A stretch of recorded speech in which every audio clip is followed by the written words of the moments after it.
শুরুতেই সবাইকে নমস্কার এবং স্বাগত, ওয়েলকাম। আজকে 13/3/2026 রোজ শুক্রবার।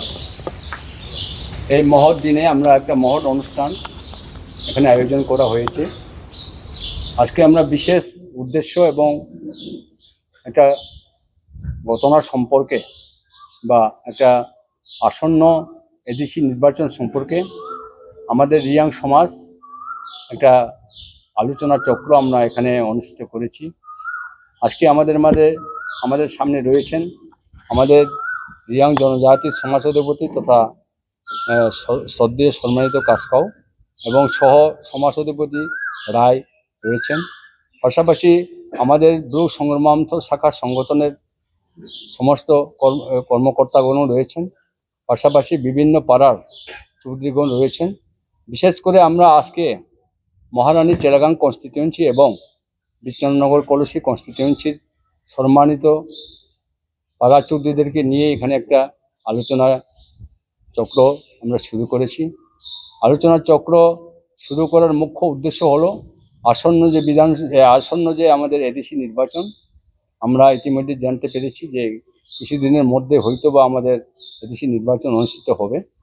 সেই ক্ষেত্রে আমরা ত্রিপুরা রাজ্যের রিয়াং জনজাতিগণ আমাদের লোকাল লিমিটে যে আমরা সেন্সাস করেছি সেখানে 4 লক্ষাধিক আমাদের রিয়াং জনজাতি রয়েছে।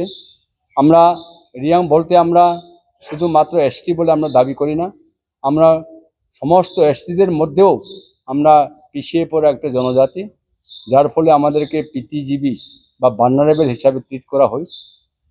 এর জন্য আমরা ত্রিপুরা সরকারের নিকট জোরালোভাবে আবেদন রাখব, আমরা যারা পিছিয়ে পড়া জনজাতি তথা পিটিজিবি তাদেরকে উন্নত করা, তাদেরকে প্রমোট করা, তাদের লাইফস্টাইল থেকে শুরু করে এডুকেশন স্ট্যাটাস থেকে শুরু করে বিভিন্ন প্রতিনিধিত্ব করার সুযোগ থেকে আমাদেরকে রিজার্ভেশন করা বা আমাদেরকে সুযোগ প্রদান করা নিশ্চয়ই সরকারের কর্তব্য রয়েছে বলে আমি মনে করি। আমরা আমাদের যে লোকাল সেন্টার্স আমরা করেছি সেখানে আমাদের যে এই আসন্ন এদেশি নির্বাচনের মোট 28টি কনস্টিটিউয়েন্সির মধ্যে আমরা 9টি যে কনস্টিটিউয়েন্সি রয়েছে সেখানে আমরা ডমিনেটেড হিসাবে রয়েছি এবং আমরা সংখ্যাধিক্য। ওই সমস্ত কেন্দ্রে আমরা আমাদের রিয়াং জনজাতির থেকে ক্যান্ডিডেট যে কোনো পার্টি, আমরা শুধুমাত্র কোনো বিজেপিকে বলছি না, কোনো মথাকে বলছি না, কংগ্রেসকে বলবো না বা সিপিএমকেও বলবো না, সমস্ত ন্যাশনাল পার্টি এবং স্টেট লেভেল যারা রিকগনাইজ পার্টি রয়েছেন ওনাদের কর্মকর্তাদের প্রতি আমাদের বিনম্র অনুরোধ থাকবে, আবেদন থাকবে, বিভিন্ন ডমিনেটেড রিয়াং যেখানে যে সমস্ত সিটে রয়েছে সেই ক্ষেত্রে আমাদের রিয়াংদেরকে একটা ক্যান্ডিডেট করা হয়, যাতে ক্যান্ডিডেট করার যাতে প্রতিদ্বন্দ্বিতা করার যাতে সুযোগ প্রদান করা হয়, এর জন্য আমাদের মানবিক আবেদন থাকবে।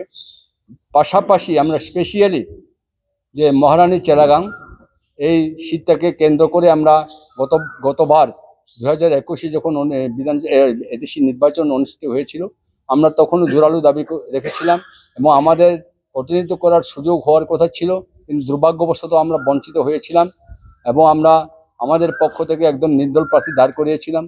এবছরও আমরা শুরু থেকেই এই মহারানী চেরাগাং কেন্দ্রকে আমাদের রিয়াং প্রতিনিধিত্ব করার সুযোগ এবং রিয়াং ক্যান্ডিডেট প্রদান করার সুযোগ যাতে প্রদান করা হয় এর জন্য আমরা আপিল করেছি। বিভিন্ন রাজনৈতিক পার্টি তথা ন্যাশনাল এবং স্টেট লেভেল যারা রিকগনাইজ পার্টি রয়েছেন ওনাদের কাছে আমি জোরালোভাবে আবেদন রেখেছি আমাদের রিয়াংদেরকে যাতে প্রতিনিধিত্ব করার সুযোগ দেওয়া হয়, এটা আমাদের বিনম্র আবেদন।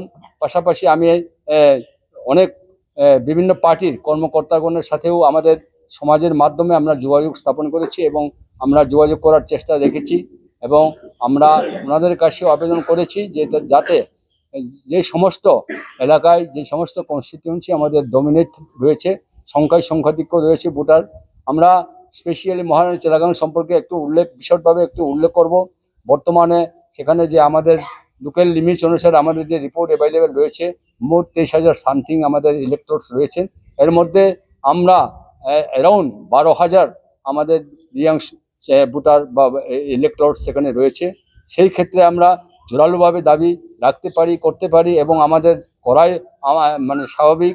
আমরা জোরালোভাবে দাবি করব আমাদের ক্যান্ডিডেট, আমাদের রিয়াং পক্ষ থেকে, রিয়াং সমাজ থেকে যাতে ক্যান্ডিডেট প্রদান করা হয়। এর জন্য বিভিন্ন ন্যাশনাল পার্টি থেকে শুরু করে স্টেট লেভেল পার্টির বিভিন্ন কর্মকর্তাদের প্রতি আমাদের জোরালো আবেদন রইল। পাশাপাশি এই ধরনের যদি আমাদের রিয়াংদেরকে বঞ্চিত করা হয়, রিয়াংদের ক্যান্ডিডেট প্রদান যদি না করা হয়, রিয়াংদের সাথে যদি ওয়েল কোঅপারেশন করা না হয়, তাহলে আমরা রিয়াং সমাজ আমরাও বাধ্য হব। আমরা যে সমস্ত রাজনীতি পার্টি আমাদেরকে বঞ্চিত করবে, আমাদেরকে কোনো ডিপ্রাইভ করবে বা আমাদেরকে কোনো রকম কোঅপারেশন না করবেন না, তাদের প্রতি আমরাও নন কোঅপারেট করতে বাধ্য হব। এই এই বার্তাটা আমি সমস্ত রাজনীতির পার্টির কর্মকর্তাগণ যারা রয়েছেন ওনাদেরকে আমরা বিনম্রভাবে, আমরা কোনো কমিউনিটির বিরুদ্ধে বলছি না, কোনো রাজনীতির পার্টির বিরুদ্ধে নির্দিষ্টভাবে কারোর বিরুদ্ধে আমরা বলবো না। সমস্ত রাজনীতির পার্টি, সমস্ত ন্যাশনাল পার্টি, সমস্ত স্টেট লেভেল রিকগনাইজ পার্টিদের প্রতি আমাদের অনুরোধ থাকবে, আমাদের রিয়াং ক্যান্ডিডেট যাতে, যেহেতু আমরা প্রীতিজীবী, আমাদেরকে যাতে উন্নত করার এবং আমাদেরকে যাতে লাইফস্টাইল প্রমোট করার যাতে সুযোগ প্রদান করা হয়, যাতে আমাদের ক্যান্ডিডেচার যাতে আমরা আমাদের ডমিনেটেড এরিয়াতে আমরা ক্যান্ডিডেট আমরা যাতে গ্রহণ করতে পারি তার সুযোগ যাতে প্রদান করা হয়। এই বার্তাটাই আমি সারা ত্রিপুরার বিভিন্ন রাজনৈতিক পার্টি কর্মকর্তাগণের নিকট আমি মানে আবেদন করব এবং জোরালোভাবে আহ্বান রাখব।